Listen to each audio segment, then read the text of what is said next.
Hey team, welcome to Thursday's HomeWOD. We're on to number 67 now, and where Thursday has normally become our kind of recovery or active rest day, it really does depend on how the rest of your week looked. Okay, so depending if you're doing all the HomeWODs or whether you're doing the online classes as well. But today we've threw in a little bit of shoulder work and overhead strength. Okay, something we've not done a lot of in the home program, but like I said, we've got 4 weeks now till we're back in the gym, so we're just trying to prepare ourselves to get ready for that. All right, so today has 2 parts. You can choose to do one or the other or both, but there's a lot of options within there as well. Okay, but our focus is definitely going to be that shoulder to overhead movement. All right, so before we get into the workout, what it's going to be, reps and weights and all that, make sure we are primed up for this. Okay, get a band if you've got one, do some banded pull-aparts, do anything to get those shoulders prepped up. Okay, so lots of kind of strict presses, single arm stuff, rotations, make sure we're nice and ready to take anything, a weight and load overhead. All right, so the workout is going to be, it's going to be a timed pressing workout. So there's going to be 3 different presses. We're going to use all of the strict press, push press and push jerk. Okay, but we're going to move through them in order and we're going to change the reps in them as we go.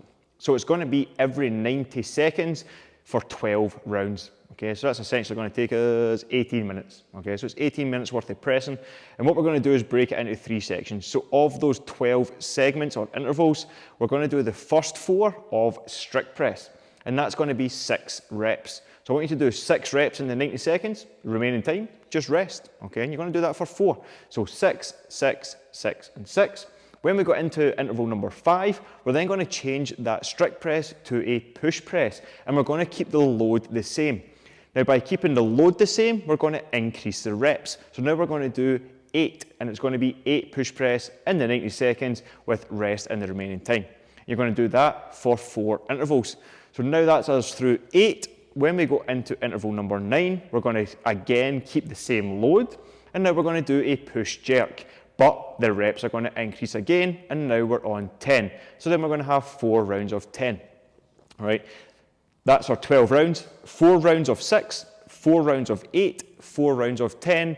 The first 4 are strict press, the second ones are push press, and then the last 4 are the push jerk. Okay, so just really working through that hierarchy of pressing, increasing the volume as we go, but keeping the load consistent. Okay, the alternative to this could be doing the same reps each time, but increasing the load, maybe for another day, but for right now, we're just going to keep that load consistent because we're at home and we don't have all the plates and all the options, okay? So it's a good way of getting that volume in as well. All right, so loading wise for this, I want you to load it up to the point where that 6 strict press becomes very hard in set 3 and 4, okay? Probably not, you probably couldn't do more than 8 reps, but I want you to make sure it's tough and challenging in the beginning. So on set 4 of the strict press is really getting tough for you, okay? Then when you get into 5, you get to bring in those hips to get that push press, okay? A little bit of help, a little bit of momentum. Let's focus on some body positions today. As I say, you can't spend too much time warming up for this, okay? Practice getting up against the wall or the pillar, something where we can keep the back nice and flat, and we're looking for that nice, powerful dip position. Spend some time with a PVC pipe if you've got it as well. Like I say, we're trying to prime and get ready for getting back in the gym to throw those barbells around. You can do this with dumbbells, of course, most of us probably will. Dumbbells, barbells, anything at all that we can safely take overhead and keep the mechanics nice and sound. Okay, so that's going to be the bulk of the session.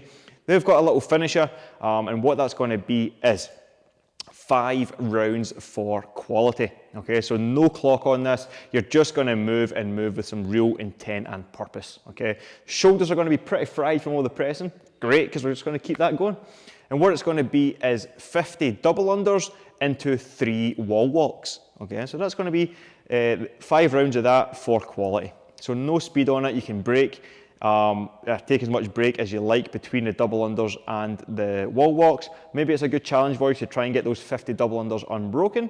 You could do that. You could make it that you can't progress onto the wall walks until you hit 50 unbroken. It's just going to depend where you are capacity wise on your double under journey, which is totally fine.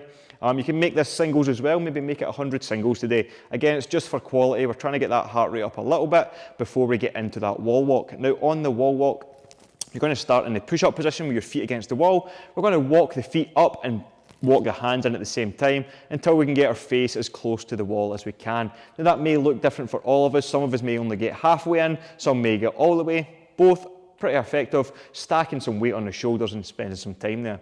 You can add in a little pause, so once you've done the wall walk and you get completely inverted, spend some time there. Maybe you hang out for 10 seconds before walking it back out. Now let's make sure we are walking it back out and not just collapsing off the wall onto the floor, okay? Everything in this section is all quality and in control, okay? So nice tight midline, make sure we're focusing on some good gymnastics positions. All right, so that's our session today, guys. It's going to get a little bit burning on the shoulders, but that's fine because tomorrow's Big Friday, you ain't going to need them. All right, be ready. So that's it, guys. 2 sections. The first one, a lot of pressing. Make sure we're warmed up effectively, focusing on the mechanics. That second part, all for quality, and then maybe get some double under practice in this week as well. All right, guys. Thanks again for watching. Just give us a shout out if we can help with anything as always, and we'll see you tomorrow for Big Friday. All right, guys. See you then.